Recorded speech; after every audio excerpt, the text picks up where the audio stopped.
Saludos cordiales a la profesora Nailia Romero, coordinadores que nos escuchan y compañeros, colegas todos. Somos el equipo número 5 que está conformado por Ilarraza Valentina, Raiza Toledo, Marlene Pacheco y mi persona, Ulmari Paparella. Comenzaremos la exposición con mi persona, en la cual voy a dar respuesta a las siguientes preguntas.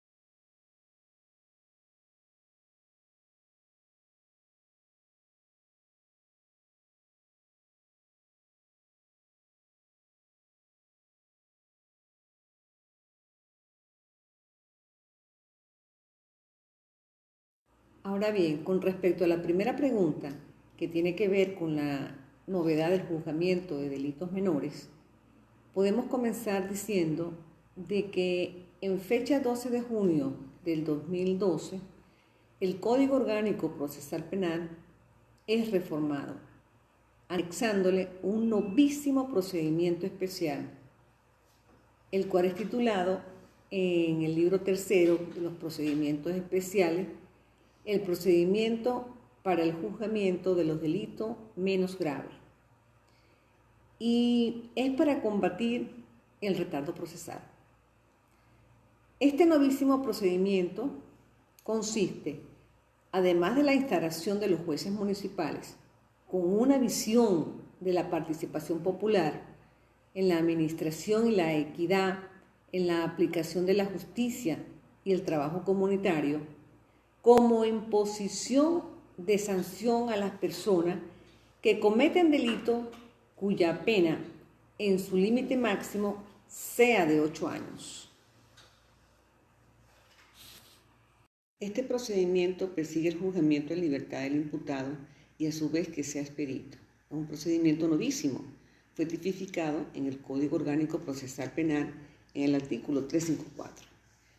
Comienza sin mucha distinción del procedimiento ordinario. El juez debe imponer al imputado de las fórmulas alternativas a la prosecución del proceso, las cuales son la suspensión condicional del proceso, los acuerdos reparatorios y el principio de oportunidad. Es importante señalar que desde esta primera audiencia de imputación puede el procesado acogerse a estas medidas alternativas. En relación a la suspensión condicional del proceso, el imputado podrá solicitar de manera voluntaria en el mismo acto, la cual consiste en la aceptación de los hechos que se le imputan y el ofrecimiento de una reparación social. La sanción será un trabajo comunitario en un tiempo que podrá ser no menor a 3 meses ni mayor a 8. Como misión social en un consejo comunal donde las funciones de vigilancia y fiel cumplimiento de esta sanción lo harán las comunidades, permitiéndole al imputado que haya cometido un delito menor pueda reeducarse y reinsertarse en la sociedad. Y a su vez está intrínseca la inclusión de la participación ciudadana en la administración de la justicia como control social. La misma está regulada en el artículo 358 del Código Orgánico Procesal Penal.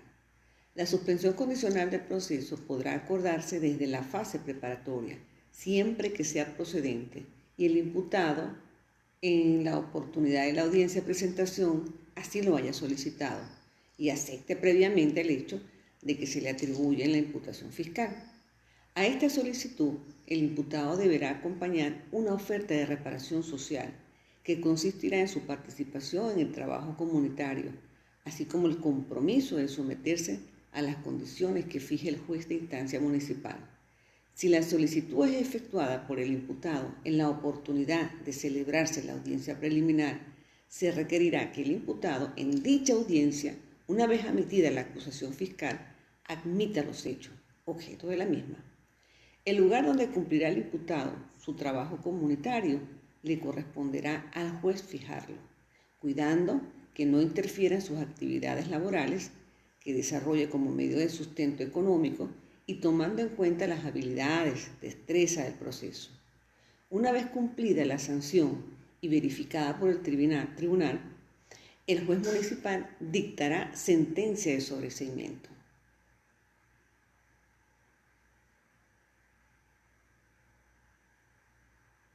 Lo que genera la economía procesal es que en el momento de la precalificación del acto de imputación o presentación en flagrancia, en ese momento de la aprehensión del imputado o en los casos en que se solicita el acto de imputación, desde el mismo momento de la presentación puede admitir los hechos para que opere la suspensión condicional del proceso, los acuerdos reparatorios y el principio de oportunidad, si lo considera el fiscal. Se fija la audiencia preliminar. Una vez finalizada la investigación, en los 60 días que tiene el fiscal del Ministerio Público para presentar el acto conclusivo, y puede allí usar otra vez la alternativa de persecución del proceso o el procedimiento de admisión de los hechos.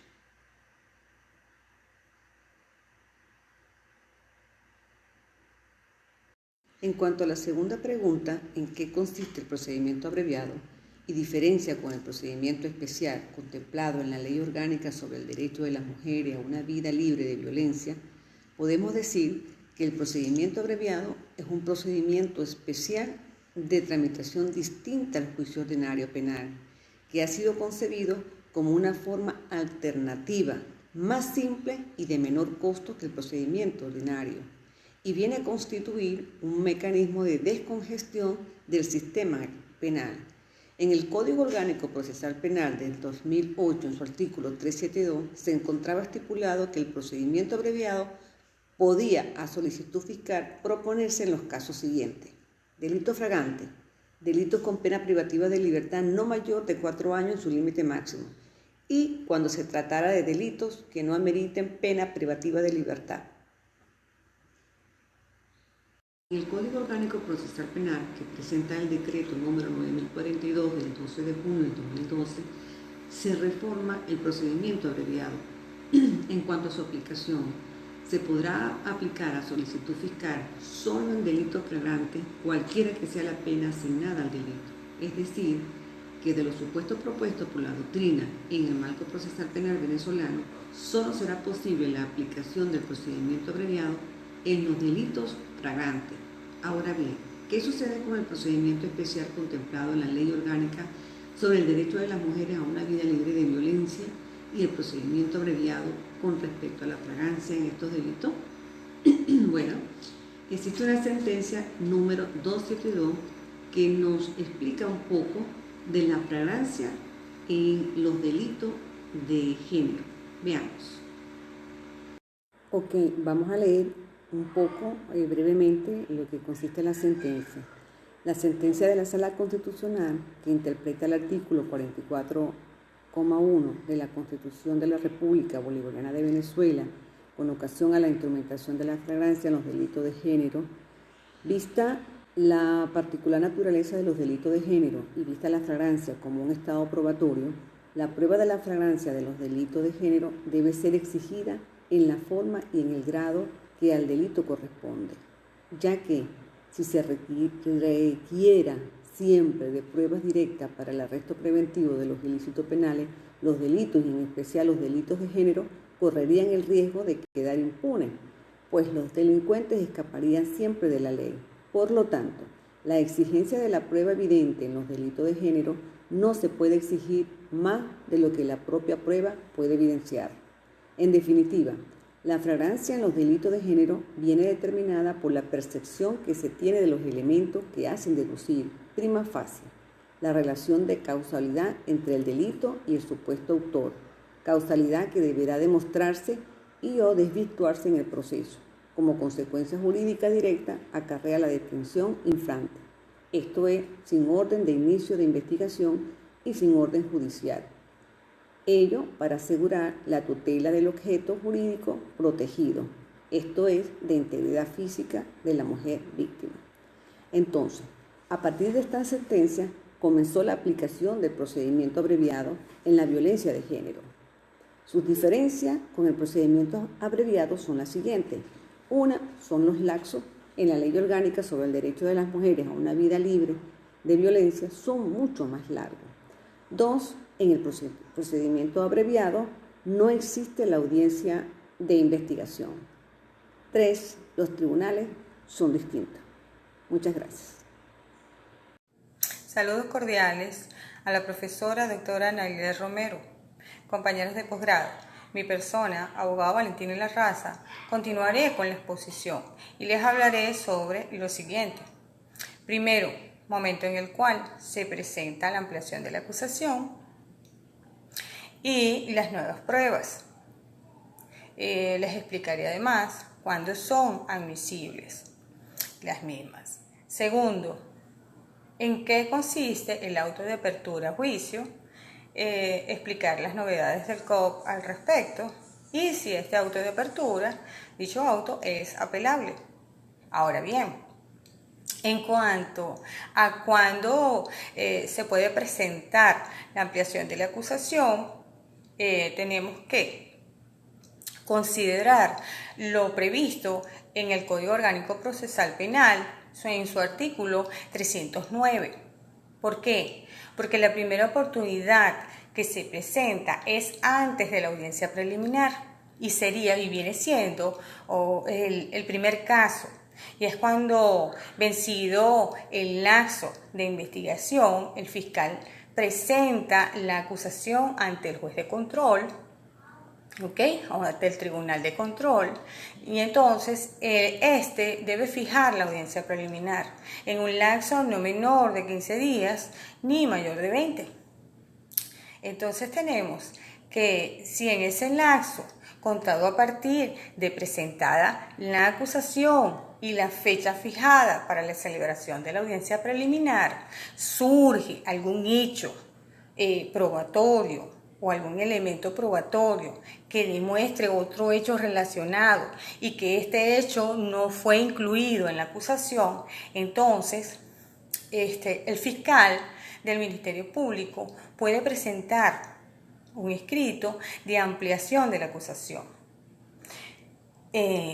Además, en este caso, es cuando el juez debe recibir el escrito de ampliación de la acusación y así por consiguiente dejar sin efecto la fijación de esa audiencia preliminar, teniendo por convicción otorgar una nueva oportunidad para la celebración de esa audiencia preliminar. El segundo caso luego se presenta cuando en el juicio oral y público, y esta va a ser antes de las conclusiones del debate probatorio. Esto se prevé en el artículo 334 y se da cuando las pruebas debatidas en el debate surgen hechos relacionados que el fiscal considera para ampliar la acusación. En este caso, como no está permitido escritos en la audiencia, el fiscal debe hacer la ampliación de manera oral y promover esas pruebas pertinentes.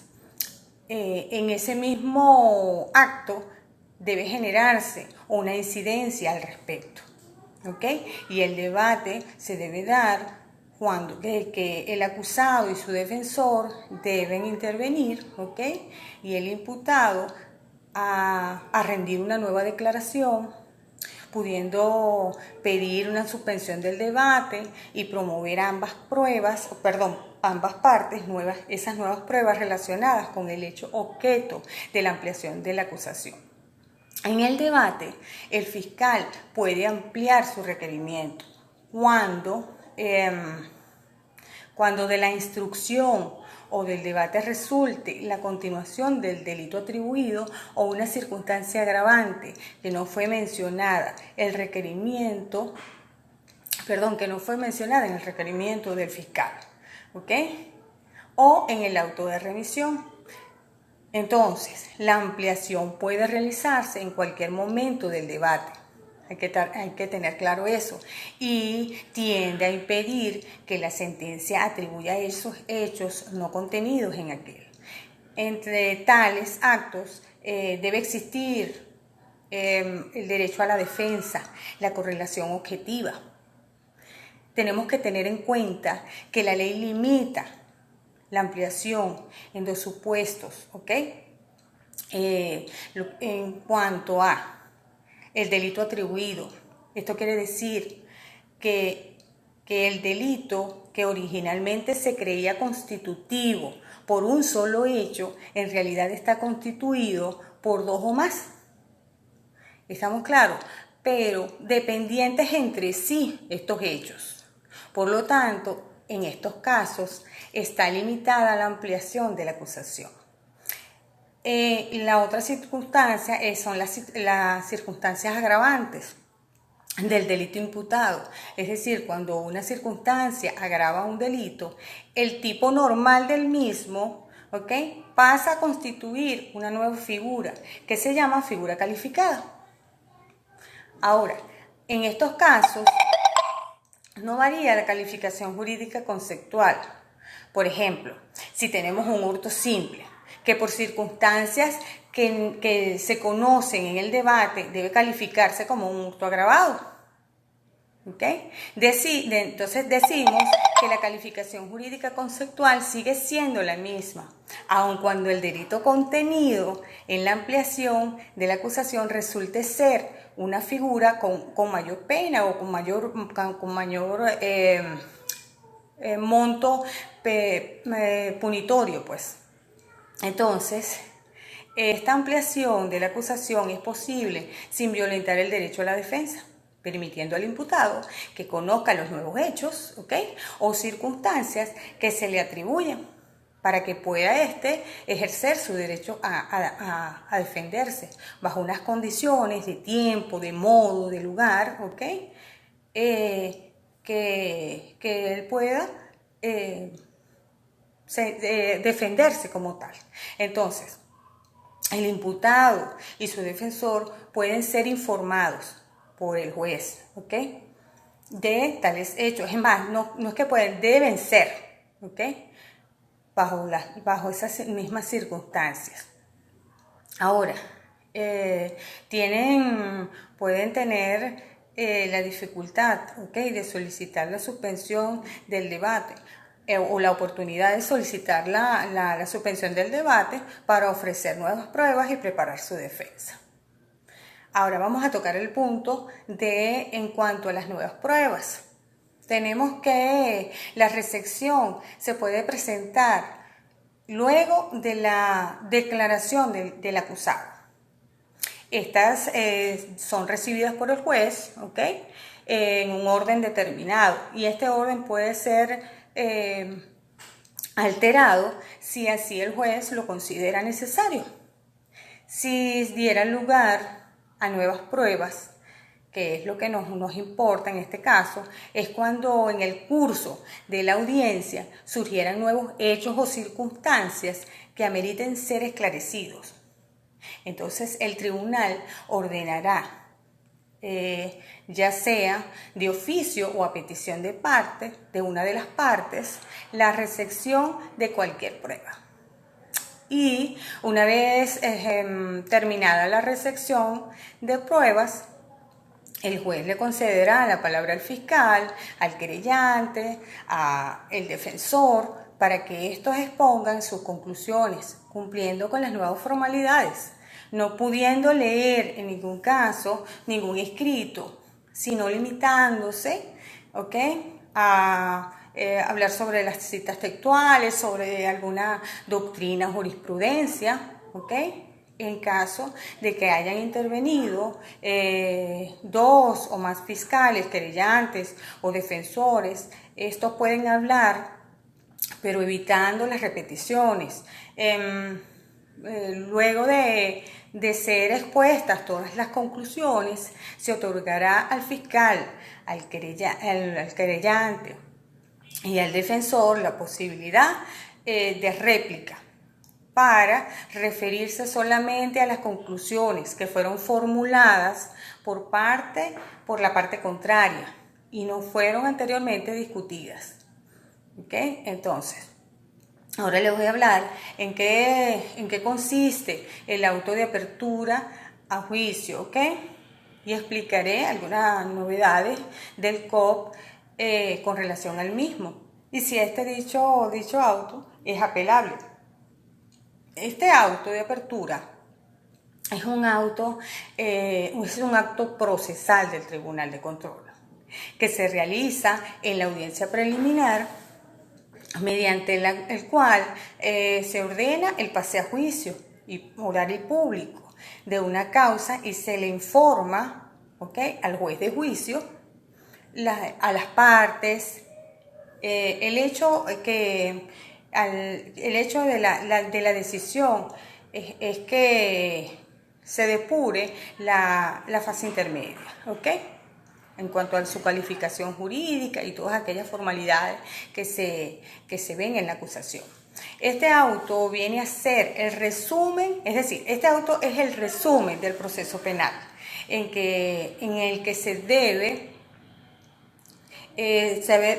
haber depurado esa fase intermedia para informarle al juez de juicio cuáles son los elementos probatorios, cuál es la calificación jurídica que se le dio a esos hechos.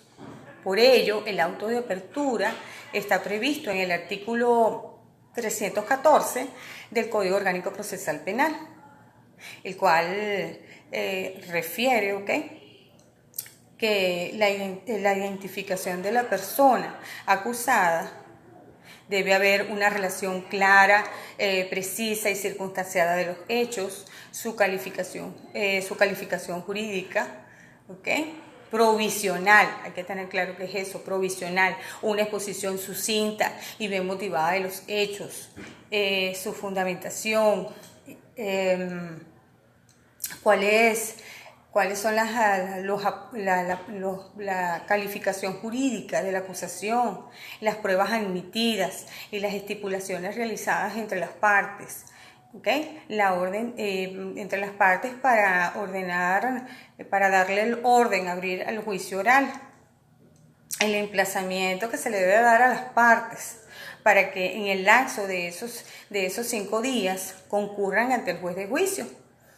Entonces, debe existir la instrucción al secretario de remitir al tribunal competente la documentación y con todas las actuaciones y los objetos que se incautaron, pues no se debe omitir absolutamente nada. Este auto, es inapelable. Ese auto, la ley establece que no es apelable, conforme a lo estipulado en la ley, y no se admite apelación al mismo, y eso tiene una razón lógica, porque ya se depuró, ya se verificó. Entonces, y si surge alguna situación, esta será aclarada en juicio.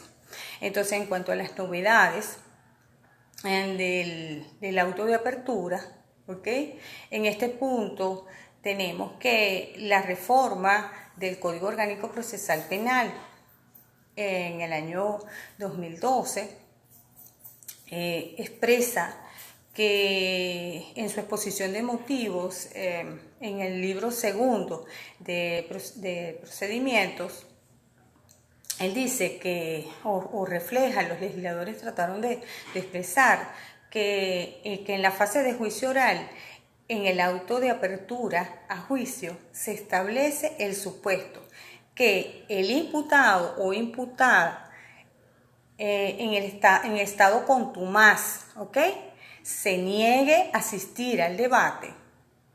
En este caso, el juez debe proceder a realizar el debate fijado con su defensa privada o con la defensa pública, dependiendo del caso, de cómo se presente la situación. ¿Con qué? ¿Con qué finalidad? El único objeto es la no paralización del juicio. Con esto termino mi exposición. Muchísimas gracias.